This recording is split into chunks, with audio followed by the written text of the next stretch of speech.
कैसे अभय चरण डे ने पश्चिमी दुनिया में कृष्ण चेतना फैलाई। नमस्ते और हमारे चैनल विक्रम आदित्य पर आपका हार्दिक स्वागत है। आज हम एक ऐसी कहानी सुनाने जा रहे हैं जो आपके दिल को छू लेगी और आपके जीवन को प्रेरणा देगी। यह कहानी है अभय चरण डे, जिन्हें दुनिया A.C. भक्तिवेदांत स्वामी प्रभुपाद के नाम से जानती है। एक 69 साल के व्यक्ति ने बिना किसी संसाधन के पश्चिमी दुनिया में कृष्ण चेतना और श्री चैतन्य महाप्रभु व नित्यानंद प्रभु की शिक्षाओं को फैलाया। लेकिन रुकिए, इस वीडियो का आखिरी बिंदु आपके दिमाग को हिला देगा। इसे मिस न करें, वरना आप इस कहानी का सबसे बड़ा सबक खो देंगे। तो अंत तक जरूर देखें। प्रारंभिक जीवन, भक्ति की नींव। अभय चरण डे का जन्म 1 सितंबर 1996 को कोलकाता के एक वैष्णव परिवार में हुआ। उनके पिता गौर मोहन डे एक सच्चे भक्त थे और चाहते थे कि अभय श्रीमती राधा रानी और भगवान कृष्ण के प्रति समर्पित हों। बचपन से ही अभय मंदिरों में समय बिताते, रथ यात्रा का आयोजन करते और भक्ति भजनों में डूबे रहते। उनके पिता ने एक ज्योतिषी को बुलाया जिसने भविष्यवाणी की। 70 साल की उम्र में अभय समुद्र पार करेंगे और विश्व भर में 108 मंदिर खोलकर कृष्ण चेतना फैलाएंगे। क्या यह भविष्यवाणी सच हुई? अंत तक देखें, क्योंकि यह जवाब आपके लिए जीवन बदलने वाला हो सकता है। आध्यात्मिक गुरु से मुलाकात। 1922 में अभय की मुलाकात श्रील भक्ति सिद्धांत सरस्वती ठाकुर से हुई, जो गौड़ीय वैष्णव परंपरा के महान आचार्य थे। पहली मुलाकात में ही भक्ति सिद्धांत ने उनसे कहा, अंग्रेजी में कृष्ण चेतना का प्रचार करो। यह एक साधारण वाक्य था, लेकिन इसने अभय के जीवन का लक्ष्य निर्धारित कर दिया। 1933 में उन्होंने औपचारिक रूप से दीक्षा ली और अभय चरणारविंद नाम प्राप्त किया। लेकिन यह तो बस शुरुआत थी। आगे की कहानी आपके रोंगटे खड़े कर देगी, तो अंत तक जरूर देखें। मिशन की तैयारी, लेखन और समर्पण। अभय ने अगले कई साल तक वैदिक ज्ञान का अध्ययन और प्रचार किया। 1944 में उन्होंने बैक टू गॉडहेड पत्रिका शुरू की, जो भक्ति योग और कृष्ण चेतना का प्रचार करती थी।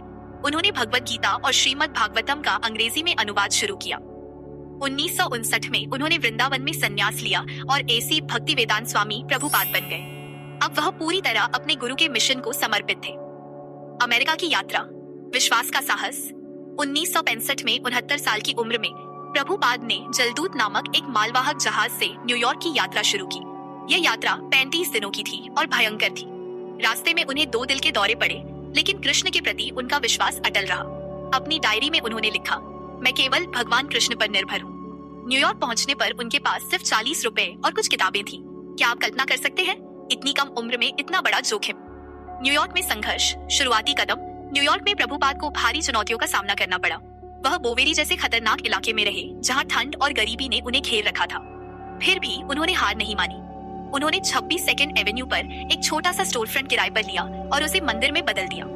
वहाँ वह भगवत गीता पर कक्षाएं देते और टॉम्किन स्क्वायर पार्क में हरि कीर्तन करते। उनके कीर्तन की मधुर धुन ने लोगों को आकर्षित किया।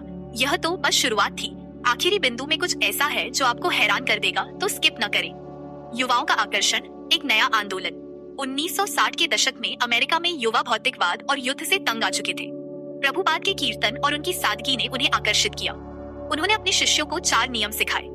कोई अवैध यौन संबंध नहीं, कोई मांस, मछली या अंडा नहीं, कोई नशा नहीं, कोई जुआ नहीं। साथ ही उन्होंने रोज 16 माला हरे कृष्ण मंत्र जपने का निर्देश दिया।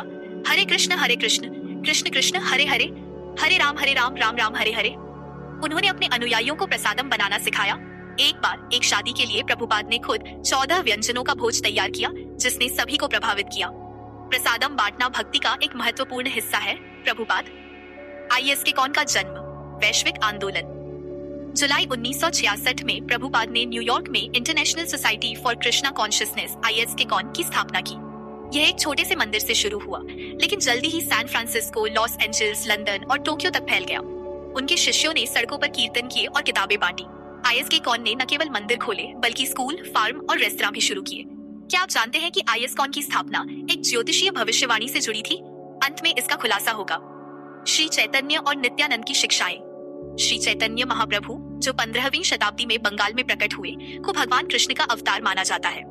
उन्होंने सिखाया कि इस कलयुग में मुक्ति का सबसे आसान तरीका है हरि कीर्तन। उनके सहयोगी नित्यानंद प्रभु ने इस संदेश को जन जन तक पहुंचाया। प्रभुपाद ने इन शिक्षाओं को पश्चिम में ले जाकर लाखों लोगों के जीवन को बदला।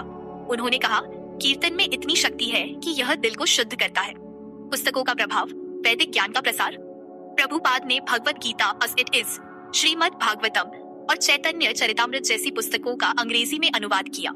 ये किताबें बेस्ट सेलर बनी और विश्व भर में लाखों लोगों ने इन्हें पढ़ा।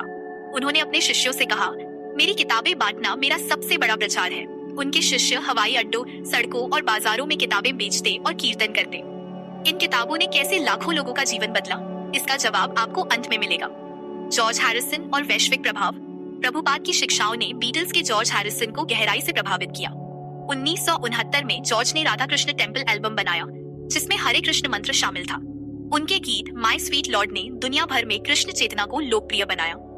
उन्होंने लंदन में भक्ति वेदांत मनोरे दान किया, जो आज भी ISKCON का प्रमुख केंद्र है।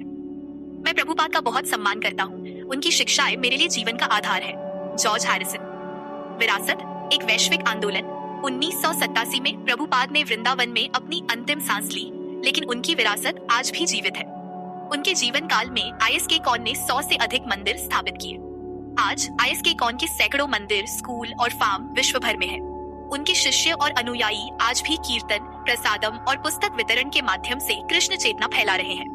लेकिन क्या आप जानते हैं कि यह सब एक ज्योतिषीय भविष्यवाणी से शुरू हुआ था? इसका खुलासा अब होने वाला है। कॉल टू एक्शन, आप भी इस यात्रा का हिस्सा बने। यदि यह कहानी आपके दिल को छू गई है, तो अभी हमारे YouTube चैनल विक्रम आदित्य को सब्सक्राइब करें। यह चैनल आपको आध्यात्मिक प्रेरणा, ज्योतिषीय मार्गदर्शन और जीवन के रहस्यों से जोड़ेगा। साथ ही मुफ्त ज्योतिष भविष्यवाणी और जीवन की हेबी हर समस्या का समाधान पाने के लिए 7980-210-280 पर व्हाट्सएप करें। यह आपके जीवन को नई दिशा देने का सुनहरा अवसर है।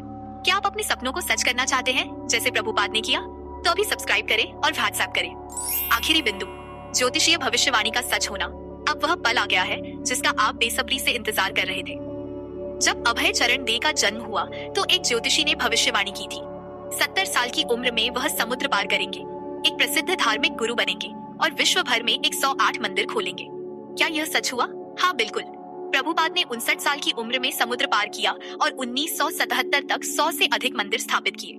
उनकी मृत्यु के बाद भी ISKCON ने इस भविष्यवाणी को पूरा किया। आज ISKCON के मंदिर विश्व के हर कोने में हैं। ये कहानी हमें सिखाती है कि विश्वास, समर्पण और मेहनत से कोई भी सपना सच हो सकता है। तो दोस्तों, ये कहानी आपको क्या सिखाती है? यह कि अगर आपके पास एक लक्ष्य है और आप उस पर विश्वास करते हैं, तो कोई भी बाधा आपको रोक नहीं सकती। प्रभुपाद ने 69 साल की उम्र में एक नई शुरुआत की और दुनिया बदल दी। आप भी अपने जीवन में नई शुरुआत कर सकते हैं। इसके लिए हमारे चैनल विक्रम आदित्य को सब्सक्राइब करें और 7980210280 पर व्हाट्सएप करें। हम आपके जीवन को नई दिशा देने में मदद करेंगे। धन्यवाद और फिर मिलेंगे। हरि बोल।